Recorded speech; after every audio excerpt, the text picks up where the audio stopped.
भाई साहब बड़ी मुसीबत में फंस गए हम तो। तुर्की को बुरा कहें तो तुर्की के मानने वाले बुरा मान जाते हैं, ईरान के खिलाफ कोई बात करें तो ईरान को चाहने वालों को बुरा लग जाता है, सऊदी अरब के बारे में कोई बात करें तो सऊदी अरब के चाहने वालों को बुरा लग जाता है। लेकिन भाई क्या करें, खबरें आती हैं तो बताना हमारा काम है। अब अच्छा करोगे तो अच्छी बात करेंगे, गलत करोगे तो गलत बात करेंगे। तुर्की ने एक नई जंग शुरू कर दी है इस वक्त सीरिया के अंदर। कुर्द लोगों के खिलाफ तगड़े एक्शन के मूड में आ गई है तुर्की की सेना। एक्शन लेना चाहिए था इजराइल के खिलाफ, लेकिन तुर्की ने नई जंग शुरू कर दी है कुर्दिश संगठनों के खिलाफ। तुर्की की सेना ने ऐसी तगड़ी एयर स्ट्राइक की है कुर्दिश लोगों के संगठन पर कि टॉप ट्रेंड हो रहा है एर्दोगान। रजब तैयब एर्दोगान टॉप ट्रेंड हो रहे हैं, तुर्की ट्रेंड हो रहा है। साथ ही साथ तुर्की के ऊपर अब यह आरोप लगने लगे हैं कि जो काम बेंजामिन नेतन्याहू गाजा के लोगों के साथ कर रहा है वही काम रजब तैयब एर्दोगान कुर्दिश लोगों के साथ कर रहे हैं। अब यहां पर हम तुर्की की थोड़ी सी बात करेंगे, लेकिन चाहने वाले जो हैं तुर्की के, उनको थोड़ी सी बात हमारी बुरी लग जाएगी, कोई बात नहीं। लेकिन दोस्तों यह हकीकत है कि हर देश का राजा अपने भले के लिए, अपनी कुर्सी बचाने के लिए कुछ भी कर सकता है।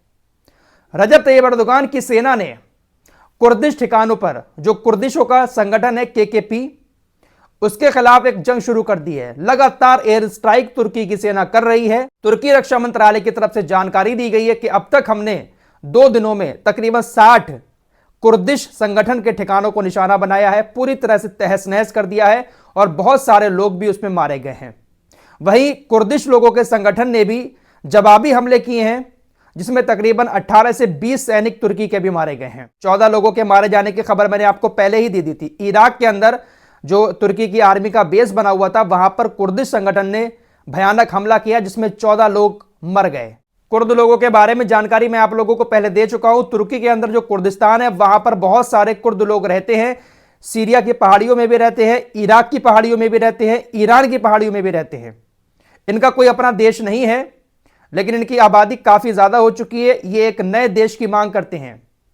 कुर्दिस्तान जो एरिया है तुर्की का, इनका कहना है कि ये हमारा स्थान बना दो, हम अपना एक अलग देश बनाकर यहां पर रहेंगे। और इसी की वजह से तुर्की के साथ इनकी जंग चलती रहती है। तुर्की और संयुक्त राज्य अमेरिका ने कुर्दिश लोगों के संगठन केकेपी को आतंकवादी संगठन घोषित कर रखा है। जैसे हमास को इजराइल और अमेरिका जैसे देशों ने आतंकवादी संगठन घोषित किया हुआ है, वैसी तुर्की ने केकेपी को आतंकवादी संगठन घोषित किया हुआ है। और इसी वजह से तुर्की की सेना केकेपी के ऊपर एयर स्ट्राइक करके उनको मार देती है। कई सारी वीडियोस सोशल मीडिया पर वायरल हो रही हैं तुर्की को लेकर, एर्दोगान जो ट्रेंड हो रहे हैं उसको लेकर, जहां पर तुर्की की सेना बहुत बुरी तरह से कुर्द लोगों को गोलियों से भूनती हुई नजर आ रही है। कई सारी वीडियोस ऐसी वायरल हो रही हैं जहां पर तुर्की की सेना ने कुर्द लोगों को गड्ढे में धक्का देकर गिराया नीचे और उसके बाद गोलियों से भून दिया। ऐसे भी फुटेज सामने आ रहा है कि कुर्द लोगों का जो हॉस्पिटल है, उस हॉस्पिटल को भी तुर्की की सेना ने एयर स्ट्राइक करके पूरा का पूरा उड़ा दिया है।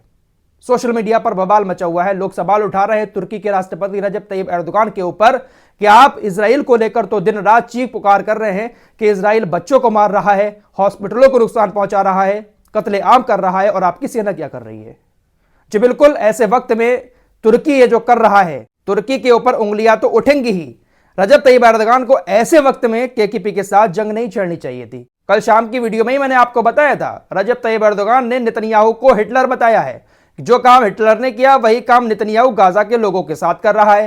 रजब तैयब एर्दोगान ने नेतन्याहू को हिटलर कहा तो नेतन्याहू ने भी पलटकर यही जवाब दिया कि आप हमें तो हिटलर बता रहे हैं, लेकिन आप जो कुर्द लोगों का नरसंहार कर रहे हैं क्या वो जायज है? आप भी तो लगातार कुर्द लोगों के ऊपर एयर स्ट्राइक कर रहे हैं, आपकी सेना उनको मार रही है, क्या ये जायज है? नेतन्याहू ने रजब तैयब एर्दोगान से कहा कि आपके शासन में जो भी पत्रकार आपके देश में आपके खिलाफ बात करता है, आप उसको जेल के अंदर डलवा देते हो। पूरी दुनिया में तुर्की का रिकॉर्ड है कि जितने भी पत्रकारों ने आपके खिलाफ आवाज उठाई है, आपने उसको जेल में डाल दिया है, और आप हमें नैतिकता का पाठ पढ़ा रहे हो। तो बेंजामिन नेतन्याहू ने तगड़ा जवाब देकर रजब तैयब एर्दोगान की बोलती बंद कर दी। नेतन्याहू के इस बयान पर तुर्की के कम्युनिकेशन डायरेक्टर का बयान आया। ये कहते हैं कि नेतन्याहू अपने युद्ध अपराधों से लोगों का ध्यान हटाने के लिए रजब तैयब एर्दोगान के ऊपर हमले कर रहे हैं। आप एर्दोगान के ऊपर इस तरह से हमले करके किसी को बेवकूफ नहीं बना सकते। फिलहाल इजराइल और हमास की जंग के बीच तुर्की ने एक नई जंग कुर्दिश संगठनों के साथ शुरू कर दी है। इजराइल का जो विदेश मंत्री है उसने कहा है कि ईरान के कमांडर की मौत के बाद अगला नंबर हिजबुल्लाह के हसन नसरल्लाह का है।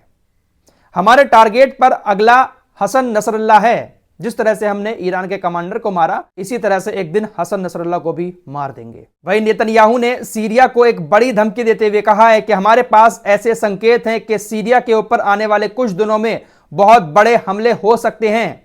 मैं असद को ईरान के खेल से बाहर होने की सलाह देता हूं।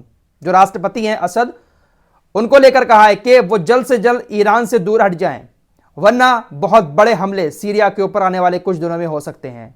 नेतन्याहू सीरिया को भी धमका रहा है। नेतन्याहू की सीरिया को धमकी देने के बाद गोलान के दक्षिण में एक ड्रोन आता है जिसमें बहुत सारे बम भरे हुए होते हैं। वो बम एक बिल्डिंग के अंदर घुसता है और वहां पर विस्फोट हो जाते हैं। बहुत बड़ा नुकसान भी वहां पर हुआ है। हिब्रू मीडिया चैनल 12 ने बताया कि यह ड्रोन सीरिया की तरफ से आया था और यह ड्रोन तब आया जब बेंजामिन नेतन्याहू ने असद अल बशर को धमकी दी कि सीरिया पर बड़े हमले हो सकते हैं। उसी धमकी के बाद यह एक बड़ा ड्रोन अटैक गोलान के अंदर हुआ है। वला न्यूज के अनुसार इजराइल ईरान और हिजबुल्लाह से सीधे जंग लड़ने के लिए अपनी सैन्य शक्ति को और ज्यादा मजबूत कर रहा है। सैनिकों की संख्या और ज्यादा बढ़ा रहा है। जो भाड़े के सैनिक वो रखता है, उन भाड़े के और सैनिकों को बढ़ाने का प्लान बना रहा है। साथ ही साथ इजराइल के प्रधानमंत्री नेतन्याहू ने एक और बात कह दी है कि हमारे जो भी रिजर्व सैनिक हैं उनको पूरा वेतन दिया जाएगा। जितना वेतन और सैनिकों को मिलता है, पूरे सैनिकों को उतना रिजर्व सैनिकों को भी वेतन दिया जाएगा। वहीं खबर आ रही है कि इजराइल का प्रधानमंत्री नेतन्याहू हडासा हॉस्पिटल में अपने घायल हुए सैनिकों से मिलने पहुंचा, लेकिन उन सैनिकों ने नेतन्याहू से फिर से मिलने से मना कर दिया। नेतन्याहू जब भी हॉस्पिटल जाता है अपने सैनिकों से मिलने, सैनिक मिलने से मना कर देते हैं। इससे आप अंदाजा लगा सकते हैं कि सैनिक कितने ज्यादा परेशान हो चुके हैं इस नेतन्याहू से। जो सैनिक हमास के हमलों के बाद घायल होकर वापस आते हैं, वो ना तो नेतन्याहू से मिलते हैं और उनकी तरफ से जो बयान आते हैं वो यही आते हैं कि नेतन्याहू हमें जानबूझकर मौत के मुंह में धकेल रहे हैं, हमें ऐसी जगह भेजते हैं जहां पर हमास तो हमें देख रहा होता है लेकिन हम हमास को नहीं देख रहे होते हैं। स्पेन के प्रधानमंत्री पेड्रो सांचेज ने साफ कह दिया है कि हूती विद्रोहियों के खिलाफ लाल सागर में यूरोपीय संघ की नौसेना तैनात करने के वो खिलाफ हैं। यूरोपीय यूनियन जो है वो अपनी नौसेना लाल सागर में उतार रहा है, तो स्पेन उसके सख्त खिलाफ है। फ्रांस के राष्ट्रपति इमैनुअल मैक्रों ने गाजा में आम लोगों की मौत पर चिंता व्यक्त की है।